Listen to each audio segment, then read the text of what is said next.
రైతులకు ఇచ్చిన ఈ 3 హామీలలో ఒక్క హామీ అయినా నెరవేరిందా అని నేను అడుగుతున్నా.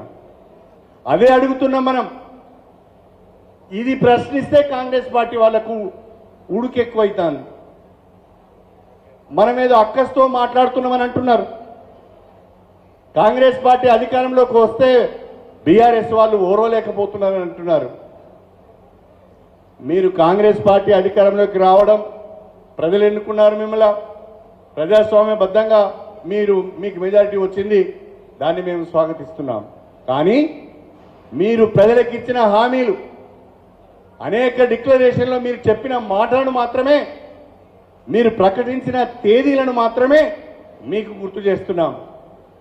ప్రజల తరఫున అడుగుతున్నాం తప్ప మరొకటి కాదు. ఇవాళ కాంగ్రెస్ పార్టీ అధికారంలోకి వచ్చి 50 రోజులైంది. ఈ 50 రోజులలో ఎన్ని హామీలు నెరవేర్చారు? ఆర్టీసీ బస్సులలో మహిళలకు ఉచిత బస్సు ప్రయాణం అని ఒకటి ప్రకటించి ఒక గ్యారంటీ అయిపోయింది అంటున్నాడు. అది ఏంటి? మహాలక్ష్మి అనే ఒక గ్యారంటీ. ఆ మహాలక్ష్మి గ్యారంటీలో 3 హామీలు ఉన్నాయి. మళ్ళా ఆ మహాలక్ష్మి గ్యారంటీలో 3 హామీలు ఏంటి? ఒక హామీ ప్రతి మహిళకు నెలకు 2500 రూపాయల ఆర్థిక సహాయం. రెండవ హామీ గ్యాస్ సిలిండర్ను 500 రూపాయలకే ఇస్తాం. మూడవ హామీ ఆర్టీసీలో ఉచిత బస్సు ప్రయాణం. అదొక్కటిచ్చి ఆ గ్యారంటీ అయిపోయింది అంటున్నారు. ఇంకా ఏమి హామీలను వాళ్ళు నెరవేర్చారు? 50 రోజులు గడిచిపోయింది. శ్వేతపత్రాల పేరిట, జ్యుడిషియల్ ఎంక్వైరీల పేరిట, లేకుంటే ప్రజాపాలన పేరిట సమయాన్ని కొనుక్కుంటున్నారు, కాలయాపన చేస్తున్నారు. ఎందుకు అంటే రేపు ఫిబ్రవరి 15కో 16కో లోకసభ ఎన్నికల షెడ్యూల్ రాబోతున్నది. ఎన్నికల షెడ్యూల్ వచ్చిన తర్వాత ఎన్నికల కోడ్ వస్తుంది.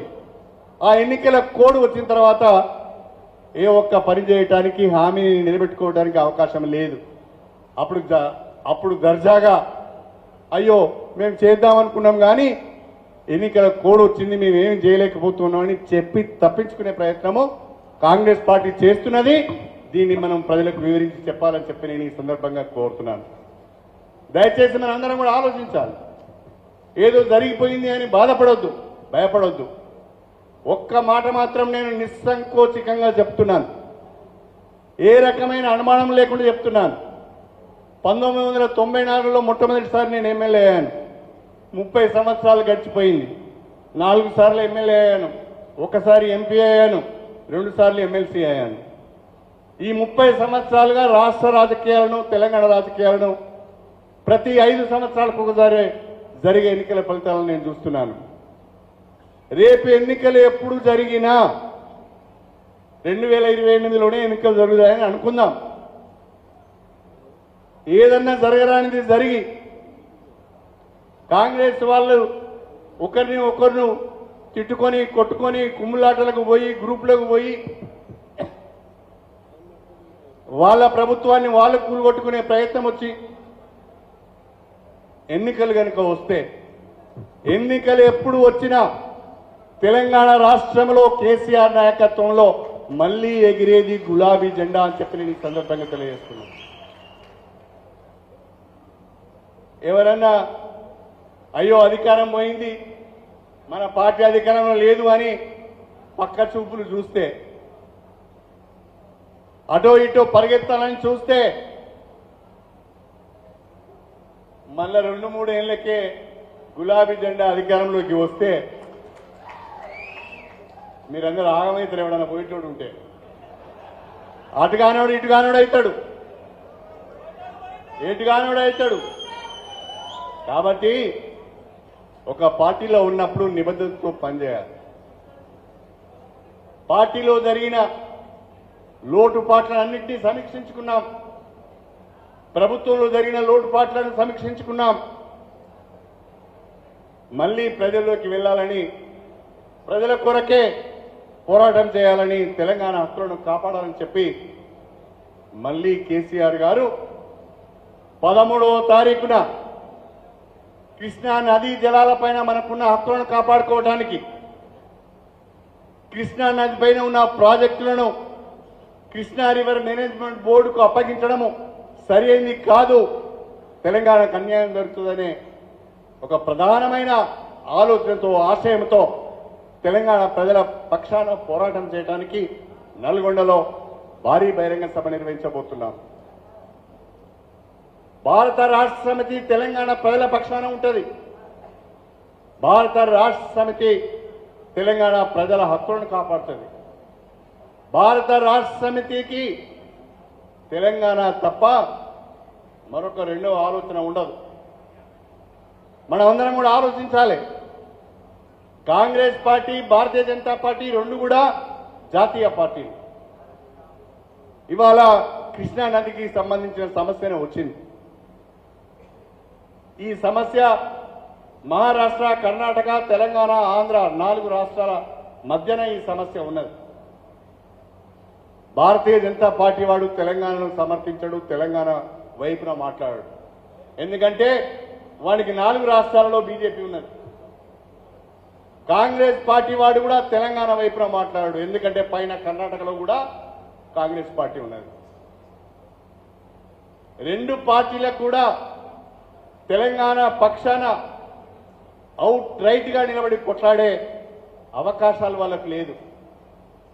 తెలంగాణ కొరకు కొట్లాడే నిబద్ధత, చిత్తశుద్ధి ఉన్నది ఒక్క భారత రాష్ట్ర సమితి అని చెప్పి ఈ సందర్భంగా గుర్తు చేస్తున్నా. అందుకే రేపటి లోక్సభ ఎన్నికలలో తెలంగాణ హక్కులపైన పోరాడటానికి, తెలంగాణ సమస్యలను లోక్సభలో వినిపించడానికి, తెలంగాణ అభివృద్ధి సంక్షేమ కార్యక్రమాల పైన మన గొంతును పార్లమెంట్లో వినిపించడానికి మట్టి పైనకైనా ఇంటివాడు కావాలన్నట్టుగా తెలంగాణ అభివృద్ధిలో, సంక్షేమంలో మరింత ముందుకు సాగాలి అంటూ తప్పకుండా రేపటి లోక్సభ ఎన్నికల్లో భారత రాష్ట్ర సమితి అభ్యర్థులను గెలిపించుకోవాల్సిన అవసరం ఉంది అని చెప్పి నేను ఈ సందర్భంగా మీకు గుర్తు చేస్తున్నా.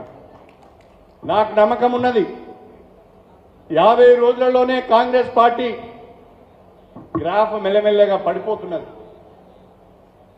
కొత్తగా ప్రభుత్వంలోకి వచ్చిన వాళ్ళ గ్రాఫ్ మొదటి సంవత్సరం పెరగాలి వాస్తవంగా. ఎందుకంటే అనేక ఆశలు ఉంటాయి, అనేక కార్యక్రమాలు ఉంటాయి, ఉత్సాహం ఉంటుంది. కానీ అధికారంలోకి వచ్చిన మొదటి రోజు నుండే కాంగ్రెస్ పార్టీ గ్రాఫ్ పడిపోతున్నది. కాంగ్రెస్ పార్టీ నాయకులు ఆ గ్రాఫ్ పడిపోతున్న విషయాన్ని గమనించి హామీలను అమలు చేయలేని పరిస్థితిని గమనించి ఆర్థిక పరిస్థితి సరిగా లేదు అని తెలుసుకొని భారత రాష్ట్ర సమితి పైన దాడి చేసే ప్రయత్నం చేస్తున్నారు. మన రాష్ట్ర ముఖ్యమంత్రి రేవంత్ రెడ్డి, మాజీ ముఖ్యమంత్రి మన ప్రియతమ నాయకులు చంద్రశేఖరరావు గారి పైన వాడిన భాష ఆయన అసహనాన్ని గుర్తు చేస్తున్నది, ఆయన సంస్కారహీనతను గుర్తు చేస్తున్నది, ఆయన సభ్యతను గుర్తు చేస్తున్నది. ఒక వ్యక్తి ముఖ్యమంత్రి పదవిని చేపట్టిన తర్వాత తన భాషను మార్చుకోవాలి, తన యాసను మార్చుకోవాలి, తన మాటను మార్చుకోవాలి, తన ప్రవర్తనను మార్చుకోవాలి. కానీ ఇంకా రేవంత్ రెడ్డి గారు నేను పిసిసి ప్రెసిడెంట్ అని అనుకుంటున్నట్టున్నాడు, ముఖ్యమంత్రి అని అనుకోవడం లేదు. తెలంగాణకు ముఖ్యమంత్రిగా పనిచేస్తున్న మీరు చాలా చాలా జాగ్రత్తగా మాట్లాడాల్సిన అవసరం ఉంటుంది. ప్రజలందరూ కూడా మనల్ని గమనిస్తూ ఉంటారు. ఆ రేవంత్ రెడ్డి గారు మాట్లాడే భాష మనం మాట్లాడాలంటే కూడా నాకే సిగ్గు అనిపిస్తుంది. ఇక ఇంకో ఆయన ఉన్నాడు, నిన్న మొన్నటి వరకు మీ దగ్గర ఎంపీగా పనిచేసిన ఆయన.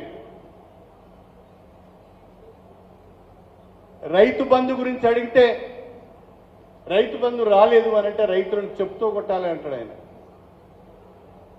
మన రాష్ట్రంలో 70 లక్షల మంది రైతులకు మనం రైతు బంధు ఇస్తున్నాం, రైతు రుణమాఫీ చేస్తున్నాం.